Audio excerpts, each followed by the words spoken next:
My daughter-in-law laughed when I walked into the wedding alone, but a stranger walked in. They froze. I am Vivian Lancaster. It's been a long time since that name meant anything, just a fading headline in some old paper now. These days, I live quietly on the outskirts of Charleston, surrounded by lavender and sunlit mornings. My son Jonathan is gentle, so gentle it often feels like weakness. Rebecca, my daughter-in-law, is sharp, ambitious, and firmly believes the past belongs behind us. Only Grace, my granddaughter, is the one light still tethering me to this world. I chose silence for years, until the day I received Grace's wedding invitation. A small card, but enough to remind me, some things, no matter how far back they go, don't stay buried forever. If you've ever suffered in silence, if you've ever given everything to someone only to be quietly forgotten, then maybe, just maybe, you'll understand me. Stay with me. Listen to this story, and perhaps in my quiet voice, you'll hear echoes of your own. Some invitations aren't written in ink, they're written in memory. And when Grace sent me that wedding card, I knew I had to go quietly, just like the way I had lived, and the way I had been quietly forgotten all my life. I sat in my little kitchen, the card resting on a wooden table, worn smooth by time. Morning sunlight filtered through the window, falling gently on Grace's delicate handwriting. She still wrote carefully, just like I taught her when she was a little girl. Outside, the lavender garden was in full bloom. I brewed myself a pot of English breakfast tea, the same way I've done for decades. The white porcelain teapot had a fine crack near the spout, but I couldn't bear to throw it away. It's one of the few things left from the days when this house still echoed with laughter. I picked up the New York Times. My eyes skimmed over market updates and rising companies. Sterling Ventures Group, that name no longer made headlines like it once did. I folded the paper and set it aside. The glory days, now just a quiet ember. I once led Sterling Ventures Group. Back then, people on Wall Street spoke the name with discreet respect. I built it from the ground up, brick by brick. But when Jonathan grew older, when I saw the cracks forming in our family, I stepped away. Not because I failed, but because I understood sometimes a mother has to choose between an empire and the children she once cradled in her arms. The phone rang. Its tone was plain familiar. I answered. "Hi, Mom," Jonathan's voice, always a little too soft, as if he were afraid of taking up space, even in his own home. "Just wanted to remind you about Grace's wedding. Everything's almost ready." I let him speak while my eyes wandered to the garden. The lavender was blooming boldly, its scent sweet and steady in the light. Tiny flowers, blooming in clusters, patient the way I've always been. "And please don't dress up too much," Jonathan finished awkwardly. Then another voice chimed in, clearer, colder. "Just wear something simple," Mother Lancaster said. Rebecca. She always spoke properly, even when being cruel. "It's Grace's day. We don't want anyone drawing attention away from her." I paused before replying, my voice calm. "Of course. I remember." I knew exactly what she meant. Rebecca, with her tailored suits, her meetings, her new cars, and cocktail parties I was never invited to. She saw me as a shadow trailing behind her perfect family, a relic better left unspoken. The call ended without a goodbye. I set the phone down and took a deep breath. The scent of tea mingled with lavender drifting in from the porch. Moments later, a soft vibration. A message from Rebecca. "Please remember, this is Grace's day. Don't draw attention to yourself." No exclamation mark, no warmth, just an order, cold and clinical. I didn't respond. I stared at the glowing screen for a long while, then let it fade. I poured more tea, my fingers tracing the cracked rim of the old pot. Outside, the sun had climbed higher. Its golden light spilled across the weathered white porch like warm honey. I slid open the glass door and stepped outside. The porch creaked beneath my feet. I sat down on the faded wooden chair and looked out at my little garden. The lavender swayed gently in the breeze. In the corner sat a small English tea table. On it, a worn, leather-bound book and a glass of mint lemonade, still cool to the touch. Once, I stood on grand stages, accepting prestigious awards under bright lights. I dined with powerful people, shook hands with men who never believed a woman like me belonged anywhere but in the background. But no one ever knew it was mornings like this I longed for the most. Quiet, a warm cup of tea, soft sunlight, and the scent of lavender in the air. I closed my eyes and let the sun brush across my face. The wrinkles by my eyes weren't just from age. They were scars, etched by time, one silent cut at a time. There was a time I thought I could hold a family together with the same hands that built an empire. But Jonathan grew up pulled away, thinking it was best. Then came Rebecca, confident, beautiful, ambitious, and distant from the very beginning. I was never invited for Thanksgiving at their home, never asked about anything that mattered in Jonathan's life. The gifts I sent Grace were always met with awkward glances and Rebecca's quiet reminders, thanks. But Grace prefers more modern things now. But Grace was different. Every now and then, she would sneak handwritten notes to me, ask for help picking a dress, ask about my apple pie recipe from Christmases long gone. Little things, but enough to make me feel I hadn't vanished completely. I turned the wedding card over, read her words again, so carefully written, I hope you'll be there. I want you to see me walk into this new chapter. I smiled softly, a smile no one would see. Some presences don't need announcements. I knew I would go to be remembered in my own way. And finally, the day arrived. I stood before the mirror, adjusted the brim of my hat, and whispered to myself, quietly, as always, some wounds don't bleed. They stay silent, so deep, even a passing glance can make them ache all over again. I stepped into the seaside garden where the wedding reception was already set. No one turned, no one greeted me. Under Charleston's soft evening sun, the old oaks cast gentle shadows over long tables draped in crisp white linen. Pastel cocktail dresses shimmered in the light. Linen suits drifted past like part of the ocean breeze. I wore a long ash blue dress, simple, modest. A wide-brimmed hat shaded half my face.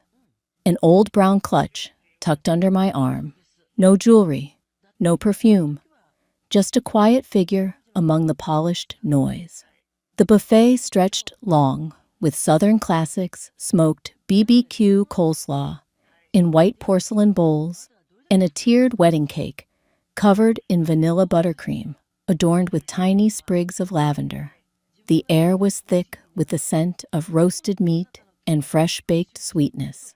Glasses clinked, laughter rang out, and somewhere in between, the sharp clang of ambition masked as politeness.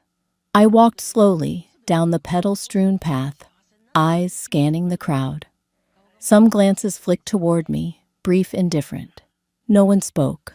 Rebecca stood out, of course. A deep red gown hugging her frame, jewelry sparkling in the sun. She stood in the center of a group, smiling just enough to seem gracious, but never losing that poised control. Jonathan was beside her, stiff, in his tailored suit, like an accessory she brought along. I caught part of Rebecca's voice, crisp and practiced. My husband and I are both legal directors at Sterling Ventures Group. It's a family company, you know. We're proud to continue its tradition and long-term growth. Polite nods. A few murmurs of praise. No one asked more. No one mentioned the one who built it. I stopped near the edge of the garden, choosing a seat half hidden behind a cluster of peonies. From there, I could see the small stage beneath a broad tree, rows of chairs lined up neatly for the ceremony. No one approached me. No one offered a seat. That old, hollow feeling settled into my chest again, familiar, worn smooth, like the table in my kitchen. I sat still, one hand resting gently on my clutch, afraid even a small movement might make me feel more out of place in all this polished splendor. Then a hand touched my shoulder softly. Vivian. The voice was gentle, tinged with surprise. I turned. Evelyn Brooks. After all these years, her silver hair pinned back neatly, wearing a cream linen dress. She had always been that way, simple, kind, perceptive. Oh my, it really is you. Evelyn smiled, leaning in. I didn't recognize you at first. You haven't changed, Vivian. I returned a faint smile. Still the same, just quieter now. We shook hands lightly. Evelyn sat beside me, her eyes scanning the scene before us, then pausing on Rebecca. She's beautiful, Evelyn said, her tone sharp, despite the words. But I don't think I care much for this atmosphere. I said nothing. Across the lawn, Rebecca's voice carried on, even and proud.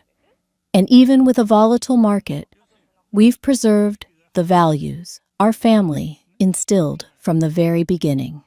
I sipped my Earl Grey, letting the warm bitterness bloom on my tongue. No one asked about Vivian Lancaster. No one remembered the woman who once stood at the head of the boardroom, commanding silence from silver-haired men. Grace passed by, holding a bouquet of lavender for the photos. She glanced at me just a flicker, and then, unable to help herself, reached out and squeezed my hand. Quick, quiet, unseen. I squeezed back. Just as quick, just as quiet. No one noticed. But I knew. The party went on, stories of markets and mergers, of curated lives and polished success layered on every white-covered table. I listened, but I didn't speak. My silence wrapped around me like a shawl, part shield, part exile. Evelyn leaned closer, eyes narrowing. They've forgotten you, haven't they? She asked softly. I only shrugged. Some questions don't need answers. On the stage, the MC took the mic and began introducing the speakers. Rebecca stepped up, her deep red dress ablaze among the pastel hues, microphone in hand, like a scepter. Thank you all for joining us, she began, her voice smooth, rehearsed. Our family has faced many challenges, and thanks to the younger generation, Sterling Ventures Group continues to thrive. Polite applause. I sat motionless, sipping the last of my tea, eyes drifting to the sky behind the old oak trees. A bitter taste lingered, not just on my tongue, but somewhere deeper. They may have erased me from their story, but history hasn't. And through the shimmer and show, a familiar silhouette appeared at the gate. Sometimes the past doesn't return with noise. It only needs a familiar silhouette. And suddenly, the world forgets how to breathe. No one spoke. Conversations dropped mid-sentence, like someone had turned down the volume. The jazz band in the corner kept playing, but their notes now sounded distant, misplaced. Thomas Sterling. I recognized him instantly, though it had been years. Snow-white hair, a perfectly tailored navy suit. That old ebony cane tapping steadily against the stone walkway. He walked slowly, unhurried, like the world moved only when he allowed it to. I wasn't surprised. I had been waiting for him. Near the stage, Rebecca's fingers tightened around her wine glass. She turned to Jonathan, whispering something sharp and fast. Jonathan only nodded, eyes fixed on the man who had just arrived. Thomas didn't pause to greet anyone. No handshakes, no pleasantries. He walked straight toward me. Eyes followed him, curious, confused, unsettled.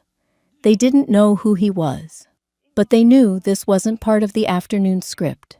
He stopped at my table and gave a slight bow. "Madam Lancaster," he said, his voice low, warm, and clear enough for everyone nearby to hear.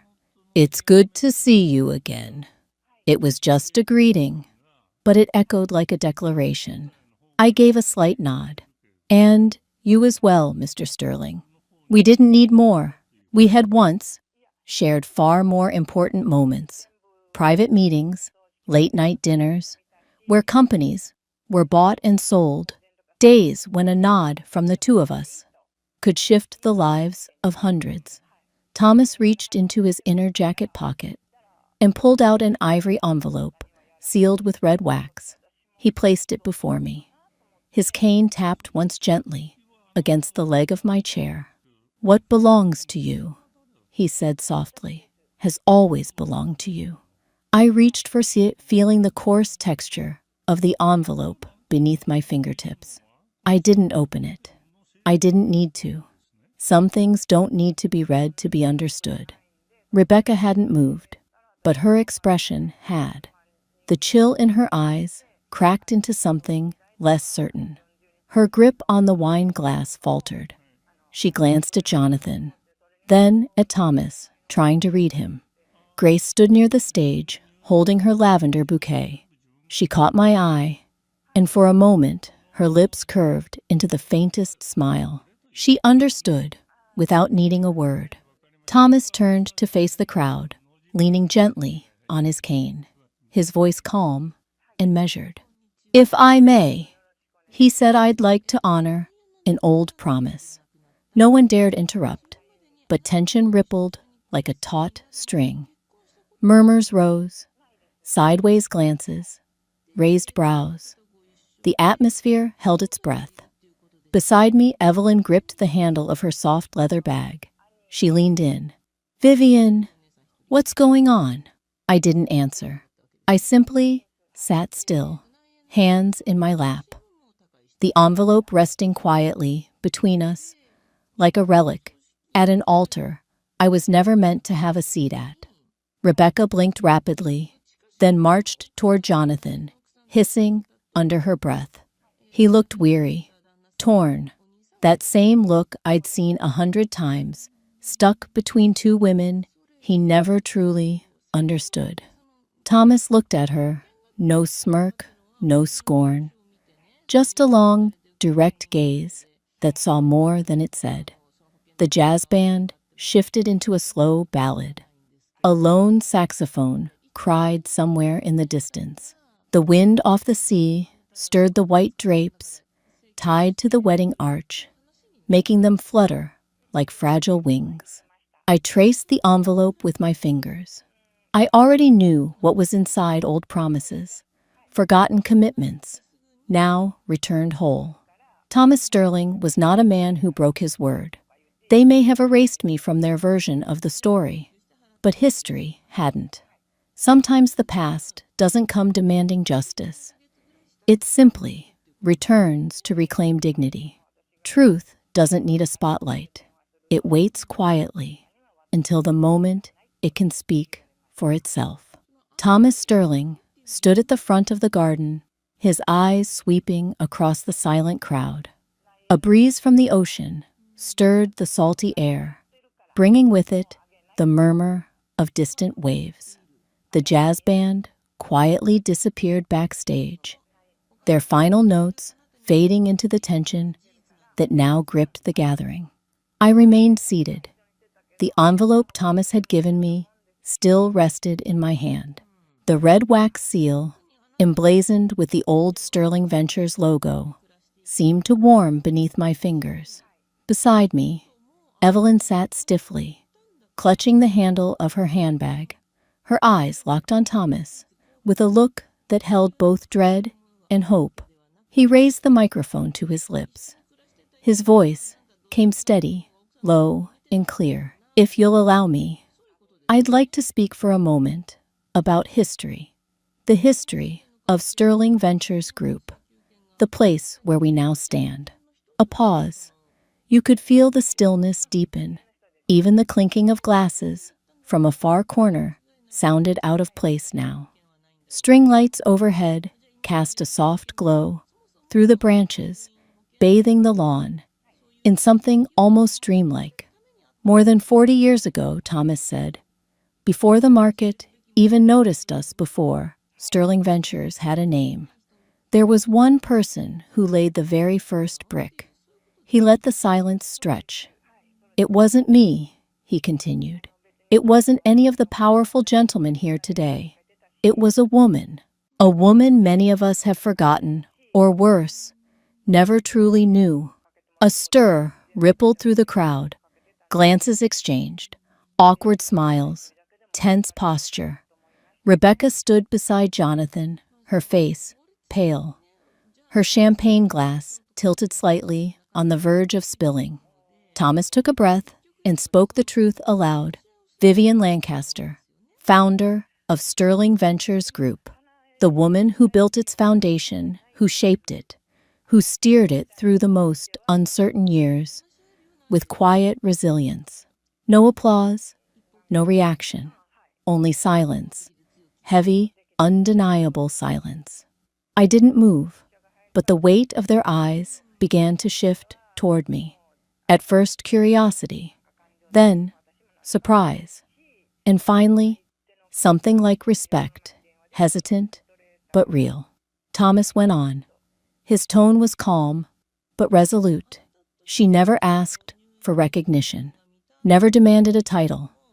Even when people assumed she had stepped away, she remained watching, guiding, keeping us on course.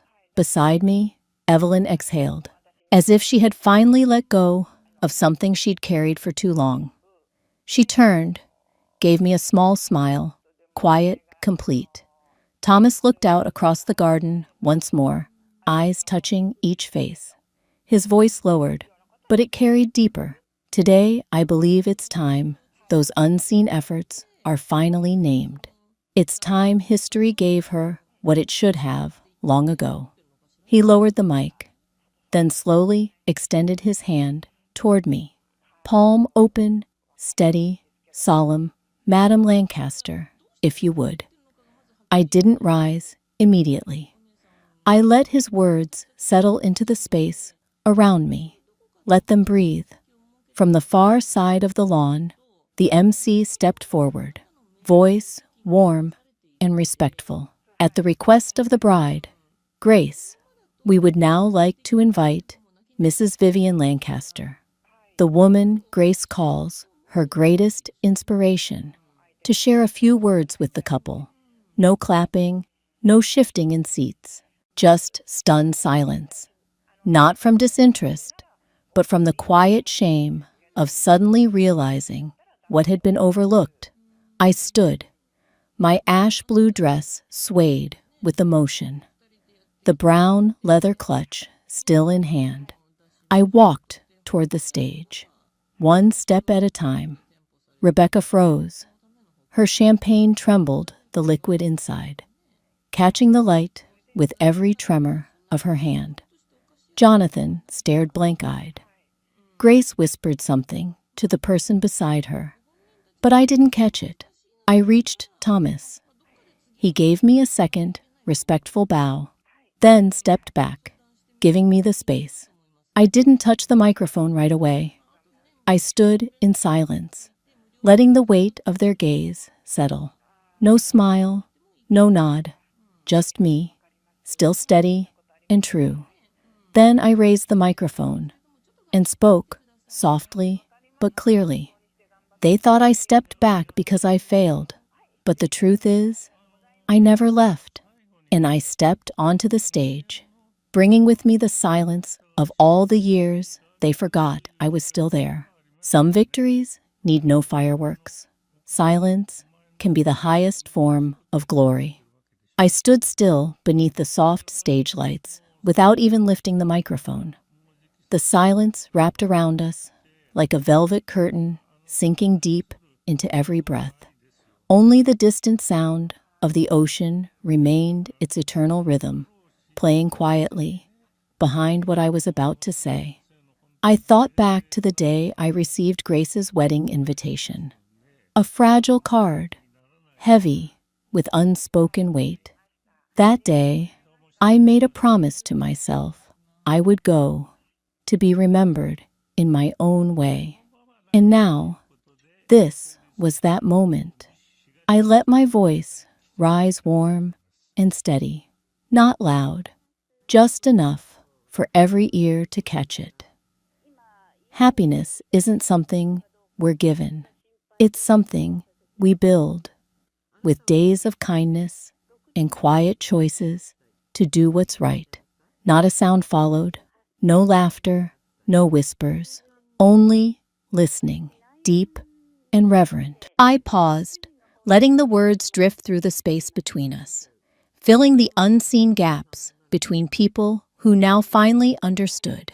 I smiled gently, slowly, and turned to find a familiar face in the crowd. I wish for Grace, the little girl who once held my hand, to build her own happiness. Strong, quiet, and enduring. There was nothing more to add. Applause followed, not loud, not showy, but steady, sincere, a quiet agreement that no words could match. I bowed my head, quietly, as I had arrived. No need to bind anyone. No need to prove anything. I turned and walked down the shallow wooden steps, my ash blue dress brushing lightly against the polished floor. Grace waited at the bottom. She ran to me, throwing her arms around me, a small frame clinging tightly, as if afraid I'd vanish again. I smoothed her dark brown hair, saying nothing. The hug, the touch, it said everything. Tears glistened in Grace's eyes, but her smile shone through radiant beneath the warm, golden lights. Evelyn Brooks came forward too. She didn't hug me, didn't speak in long phrases. She simply placed a hand on my arm and squeezed gently. "I always believed in you," she whispered, eyes shining behind delicate glasses. Nothing more was needed. Rebecca stood at a distance, her hands hung by her sides. The champagne glass, gone. The crowd that once surrounded her, gone too. No more admiring eyes, no more eager handshakes. She stood alone, striking but adrift in the light and the lull of the sea breeze. Jonathan stood nearby, uncertain, caught again in the space between past and present. He said nothing, did nothing. But Grace, she held on to me like I was the only solid ground left. And maybe I was. Thomas Sterling stepped forward. His cane tapped gently against the earth. He paused in front of me, bowed slightly. "Vivian," just one word, but within it, respect, recognition. I nodded. Nothing more. We stood there in the soft light, in the hush of the ocean, letting the noise of the party pass by unnoticed.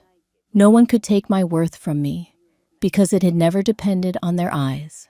It lived in me. And so, as the night came to an end, I knew it was time to leave. Not to disappear, but to begin again, on a path of my own. Sometimes we leave not to forget, but to remember how strong we once were. The Amtrak station in Charleston had a quiet, chilled beauty that morning.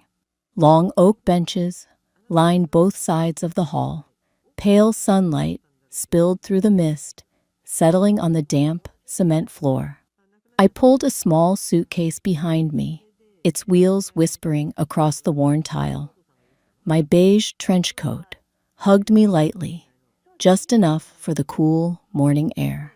Far ahead, the red letters on the departure board flickered, the train to New York. Grace stood beside me. Her long hair fell gently over her shoulders, her face soft, with a sadness she couldn't quite hide. But she smiled bravely, and her eyes shone more with pride than sorrow.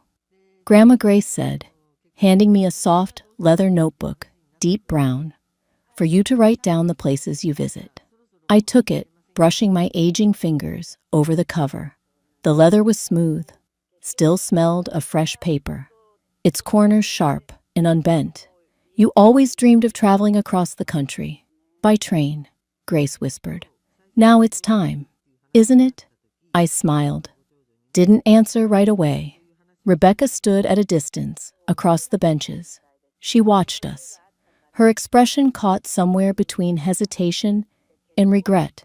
She didn't step closer, didn't speak.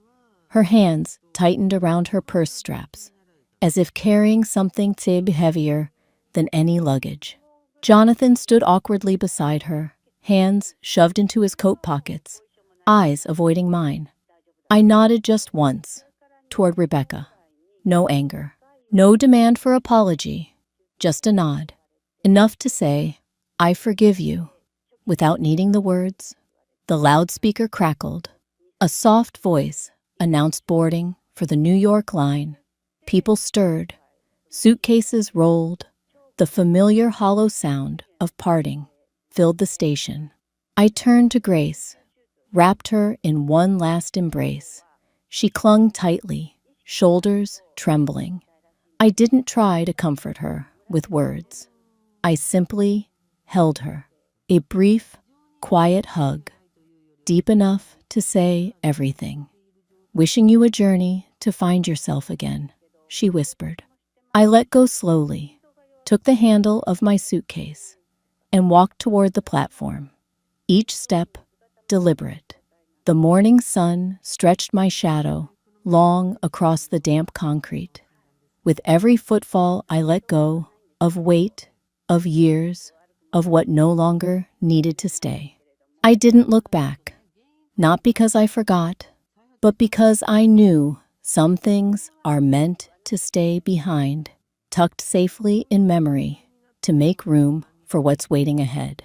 On the train, I found my seat by the window. A simple seat, brown leather, worn at the corners, the scent of wood and metal lingering in the air. I placed my suitcase above, held the leather notebook in my lap. The train began to move. The world outside started to slip past low rooftops, dark green trees, the blurred edges of a town I once called mine. Salt wind crept in through a small window crack, the scent of the sea still lingering. I opened the notebook. On the first page, Grace's careful handwriting, wishing you a journey to find yourself again. I ran my fingers over the words, and in her ink, I felt her voice, her eyes, her love. Outside, the world widened, back roads, fields, quiet towns, all waiting. I leaned back in my seat, closed my eyes, and let the rhythm of the train carry me forward. Sometimes starting over is the greatest reward for those brave enough to leave. The train moved on, carrying with it a woman who once chose silence as her lifelong companion. I used to believe love meant sacrifice, that loving others meant quietly enduring. Until I learned this, if I don't value myself, then even love can be taken for granted. Like an old blanket that once warmed a household through long, bitter winters, only to be folded away and forgotten once no longer needed. If this story touched something within you, take a quiet moment. And remember the silent kindnesses still choosing to exist, just for you.